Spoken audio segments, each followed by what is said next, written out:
il y a des philosophies comme les Grecs, ils disent que l'homme, il est horizontal et vertical. Vertical, c'est plutôt horizontal, c'est toutes ces histoires, c'est toutes les situations de vie.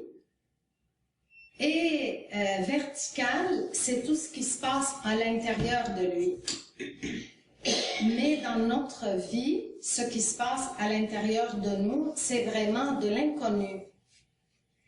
C'est touchant de voir que parfois, quand je rencontre des gens en individuel, en consultation individuelle, puis ils vivent une situation qui leur fait vivre beaucoup de choses, et quand je demande à la personne, mais qu'est-ce que tu vis? Ils n'arrivent même pas à nommer, ils vont juste me dire qu'ils sont pas bien.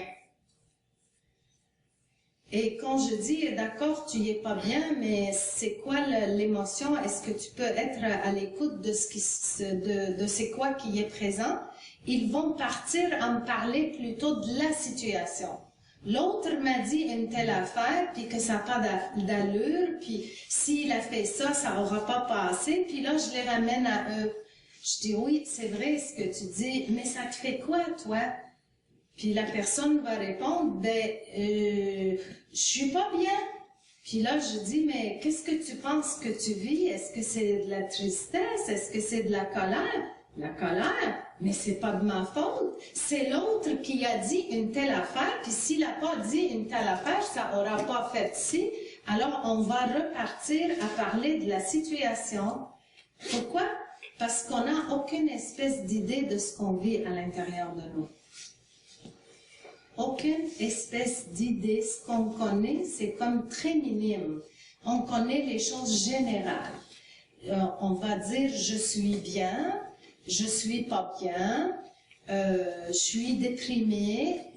Même déprimé, parfois on se donne même pas le droit de dire qu'on est déprimé. On va juste dire qu'on n'est pas bien parce que on a beaucoup de jugements en lien avec certains types d'émotions qu'on les juge de faibles. Et ça, moi, ça me touche énormément parce que j'aime mieux que ça soit en fait. Parce que être faible, c'est de ne pas contacter ses émotions. C'est de fuir ses émotions. C'est d'être ignorant par rapport à ses émotions. Ce n'est pas de vivre l'émotion qui est de la faiblesse. C'est plutôt de ne pas la vivre parce qu'on a peur de l'émotion. Ça, c'est de la faiblesse. En fait, quand on a peur de nos émotions, ça veut dire que on a peur de vivre. Et quand on a peur de nos émotions, ça veut dire qu'on est plus dans des états de mort que des états de vie. Parce que l'émotion est l'étincelle de vie. C'est elle qui nous propulse dans la vie. C'est elle qui nous indique, d'ailleurs, le chemin pour qu'on puisse s'occuper de nous. Et ce qui est triste, c'est qu'il nous a été enseigné que de vivre des émotions, c'est mal dans un sens, certains types d'émotions.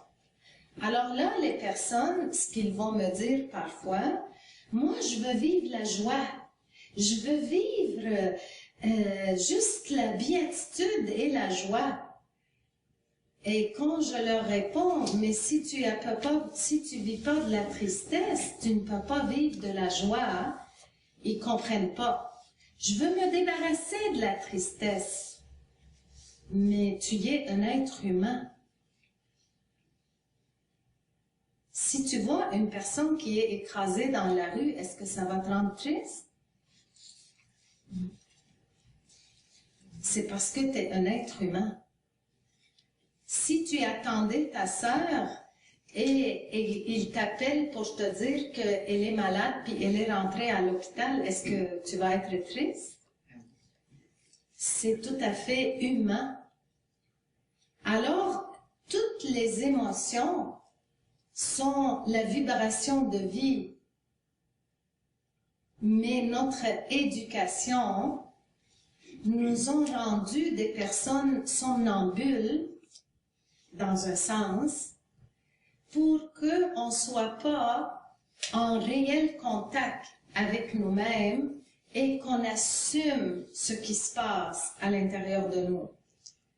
Une personne qui fuit ses états intérieurs, c'est une personne qui a beaucoup de difficultés d'être dans la vie.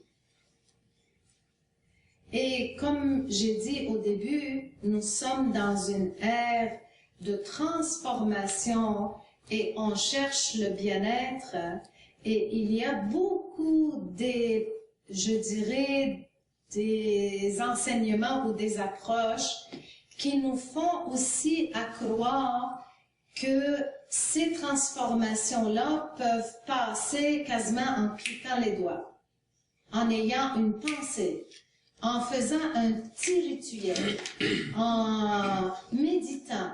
Tu médites, puis là, tu n'as plus rien. Parfois, j'ai dit au monde, d'ailleurs, je l'ai écrit dans la prochaine chronique, j'ai dit, donnez un livre pour la conduite automobile à votre enfant, passez le livre avec lui, puis après, donnez-lui vos clés. On sait très bien que ce n'est pas comme ça que ça fonctionne. Une personne qui veut perdre 50 livres, par exemple, c'est bien d'avoir des intentions, mais ce n'est pas en ayant une pensée qu'elle va répéter du matin au soir, et c'est pas en allant suivre un traitement énergétique qu'elle va arriver à perdre ses 50 livres. Est-ce que c'est juste qu'est-ce que je vous dis?